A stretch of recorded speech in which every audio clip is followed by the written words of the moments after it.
Hello everyone, welcome back to my channel. আজি মই আপোনালোকৰ ওচৰলৈ আৰু এটি গাঁৱলীয়া খাদ্যৰ ৰেচিপি লৈ আহিছোঁ। আজি বনাম ফুল ভাজি, মেটেকাৰ ফুলৰ ভাজি। এই ফুলবিধ আপোনালোকে দেখিছে নিশ্চয়, বহুত ধুনীয়া হয় দেখিবলৈ। আৰু ইয়াৰে আমি এতিয়া ফুলকেইটা এনেকৈ এৰাই লৈছোঁ, পাতখিনি নিদিওঁ, অকল ফুলকেইটাহে এৰাই লৈছোঁ। ফুলকেইটা ভাজিম এতিয়া আলুৰ লগত।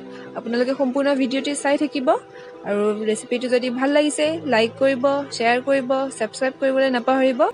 এবিধ ফুল পানীত হয় আৰু বিশেষকৈ বজাৰত কিনিবলৈ পোৱা নাযায়। মই পূৰা গাঁৱৰ ভিতৰুৱা খাদ্যৰ ৰেচিপিবোৰহে আপোনালোকক দেখুৱাই আছোঁ। কিবা যদি ছাজেশ্যন আছে কমেণ্ট কৰি জনাব। এইটো ফুল বেছিকৈ খাল বা পুখুৰী তেনেকুৱা পানী থকা ঠাইত হয়, আপোনালোকে দেখা পাইছেই নিশ্চয়। মই দেখুৱাই আছোঁ কেনেকৈ বনাব লাগে, বহুত ইজি পদ্ধতিৰে বনাইছোঁ। ফুলখিনি এনেকৈ এৰুৱাই লৈ উঠি ধুই লৈছোঁ পানীৰে, ধুই কিনে এনেকৈ চালনীখনত অলপ টাইম ৰাখি থৈছোঁ যাতে পানীটো গুচি যায়। এয়া আলু অলপ 2-3টামান সৰু সৰু পিচ পিচ কৰি কাটি লৈছিলোঁ। এতিয়া কেৰাহীত তেল গৰম হ'বলৈ দিছোঁ। তাত আমি বেলেগ একো মছলা ব্যৱহাৰ নকৰোঁ, পিঁয়াজ, জলকীয়া, হালধি, নিমখ ইমানখিনিয়ে দিম। আপোনালোকে ভিডিঅ'টি সম্পূৰ্ণকৈ চাই থাকিব। ইয়াত মই এটা জলকীয়া দিছোঁ, আপোনালোকে নিজৰ টেষ্ট অনুসৰি জলকীয়া দি ল'ব পাৰে, 1-2টা যিমানখিনি পায়। আলুখিনি এতিয়া অলপ টাইম ভাজি ল'ম। আগতে আলুটো দি লৈছোঁ, আলুটো অলপ আধা ভজা হোৱালৈকে ৰাখিম, তাৰপিছতহে আমি ফুলখিনি দিম। ইয়াতে আলুৰ লগতে হালধি দি লৈছোঁ অলপ।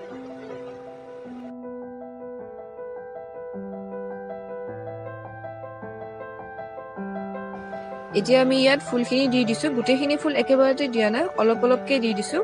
এবাৰ দিছোঁ, লৰাই আছোঁ, তাৰপিছত আৰু অলপ দিছোঁ।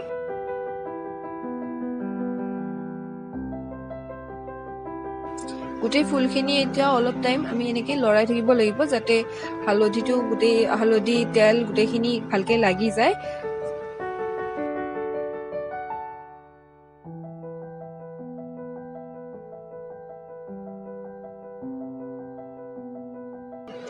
ইয়াতে সোৱাদ অনুসৰি নিমখ দি লৈছোঁ, আপোনালোকে নিজৰ টেষ্ট হিচাপে নিমখ দি ল'ব, কম বেছি। আৰু অলপ হালধি দি লৈছোঁ, আগৰ পৰা হালধি দিওঁতে অলপ কম হৈছিল কাৰণে ইয়াতে দি দিছোঁ। গোটেইখিনি এতিয়া ভালকৈ মিক্স কৰি আমি লাৰি থাকিম, অলপ টাইম ভাজি থাকিম, তাৰপিছত ঢাকনিৰে অকণমান টাইম সিজিবৰ কাৰণে ৰাখি থ'ব লাগিব। আৰু জুইটো কমত দি লৈছোঁ। জুই বেছিকৈ নিদিব, বেছিকৈ দিলে গোটেইখিনি তলত লাগি যাব কেৰাহীত আৰু নিসিজিব ভালকৈ, টেষ্টটোও নাহিব।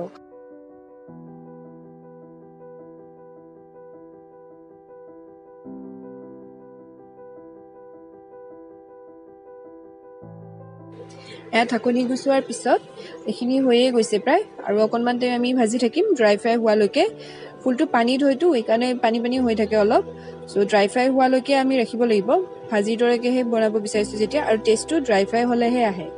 এইখিনি হৈয়ে গ'ল, ড্ৰাই ফ্ৰাই হৈ গৈছে।